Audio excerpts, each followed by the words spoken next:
Stan has something that's characteristic of the people that sound like they've done something to tap zero-point energy.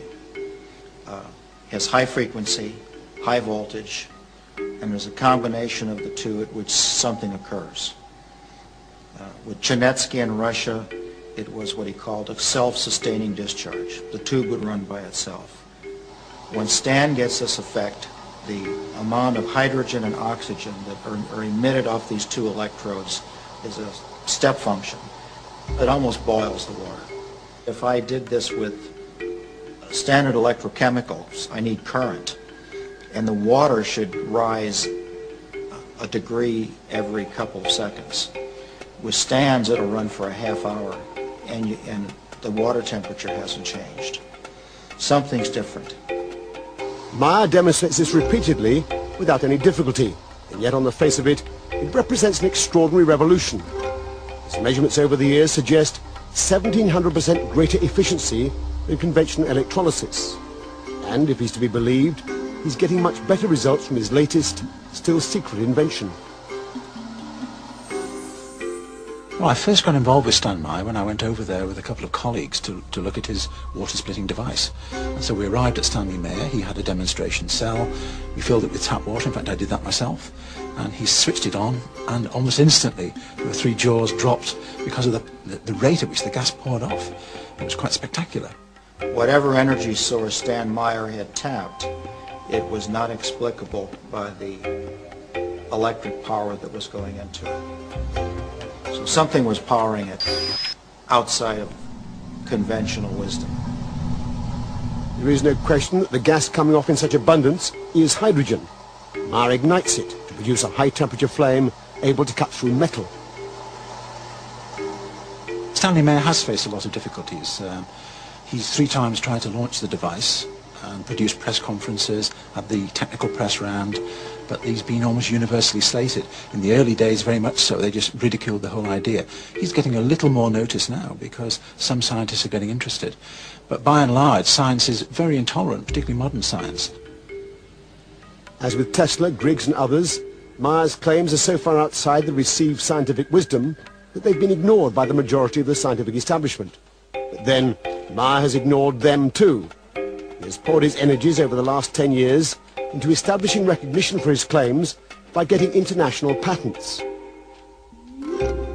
In the processing, there was a great deal of difficulty in trying to process the legal paperwork in such a way as to allow the patent office to fully understand what was actually occurring. In one instant, we brought the water fuel cell to Washington, D.C., and of course I had tweaked it in such a way to produce an enormous amount of hydrogen, oxygen, and gas.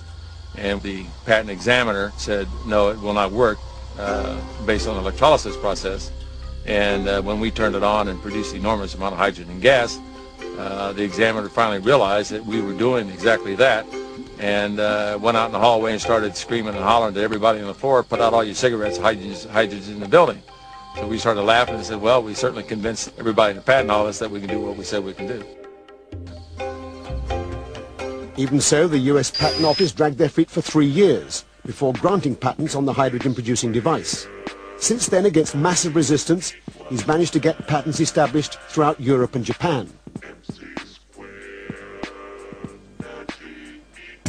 But the hydrogen machine was only the first step towards Meyer's ultimate dream. If he gets it right, this application of his technology would change the 21st century in the same way that the Wright brothers and Carl Benz transformed the 20th. He is currently modifying a beach buggy to run on nothing but water. It doesn't have a petrol tank or even a hydrogen container. It has just a tank of water. He's invented a device called a water splitter to replace the spark plug. As the water is injected into the engine, Meyer claims it's fractured into hydrogen and oxygen, then burned as fuel. Meyer is working on a kit to modify any engine. He hopes to demonstrate it on this car within 12 months. And of course, the blessing to the use of the water as a fuel source, that on combustion, the byproduct is water mist. So we're even solving the environmental pollution problem at the same time that we're using water to maintain the industrial basis of the world. But though the scientific establishment may have ignored the likes of Meyer, powerful military-industrial complex certainly hasn't. Over the past 10 years, Myers says he's been quietly approached by many influential organizations who would never admit publicly to their involvement with him. It is involved in deep space exploration, and it's also being developed quite highly in the military. Basically what occurred with water fuel cell was in the fact that once they understood was actually occurring, then under the U.S. national security mandate, I have no decision or power of whether or not the military or NASA or the federal government will utilize the technology. They can utilize it in any way they so desire. NASA is using every method it can to regain some of its now fading glory. In the face of strong congressional resistance, the days of limitless budget for space exploration have long since gone.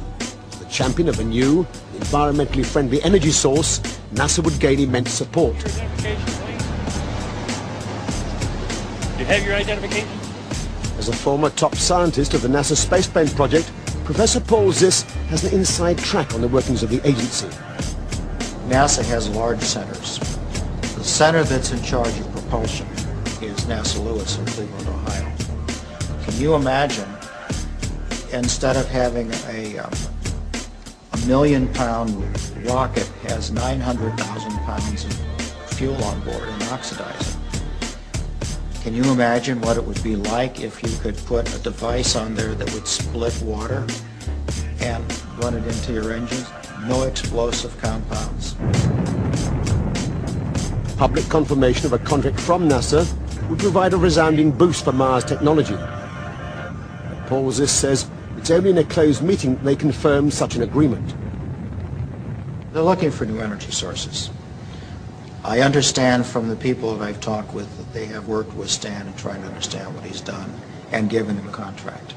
I also understand with the bureaucracy in Washington and the congressional oversight as to why they would never admit. When new technology comes in existence, there's a great resistance to it because it can affect a lot of economic factors.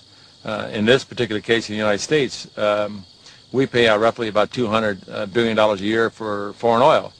It's quite obvious that the Arabs would pay $200 billion to try to keep this type of technology out of the economy. And many times over the last decade, I have been offered enormous amounts of money to simply sell out or to sit on it. The Arabs offered me well over $1 billion cold cash simply to sit on and do absolutely nothing with it. My life has been threatened many times. Of course, I happen to believe in the power of angels. And if I don't believe in the power of angels, I don't believe I'll be around here too long.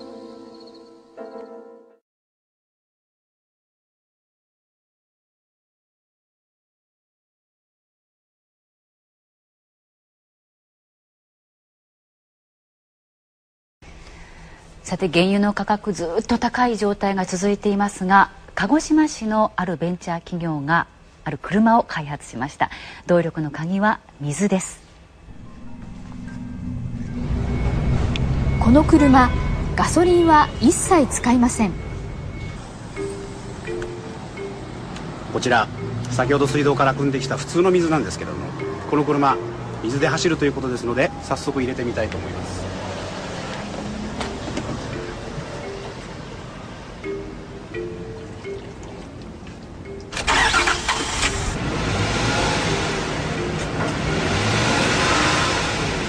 ご覧の通りエンジンは何事もなく快調に回っています。排気ガスもほとんどがただの水蒸気。地球温暖化の原因となる二酸化炭素は全く含まれていません。水です。エンジンは市販の車を改造しました。まず送り込まれるのは水素です。点火して水素が燃えた直後、水を霧状に噴射します。水素が燃える熱で水は気化して水蒸気になり、爆発的に膨らみます。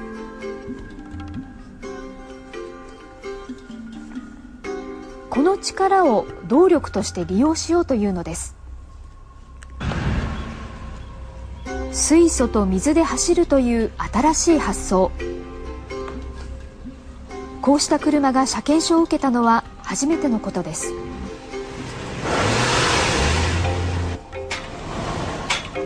早速一般の道路での試験走行が行われました。会社側によりますと、満タンの水素タンクで走る距離は150キロ、スピードは時速180キロまで出ます。試験は2年間。国土交通省はこの間に得られたデータをもとに一般向けに量産化できるか検討することにしています。環境にも優しい車でも水素って危なくないんですか？気になりますよね。で、国土交通省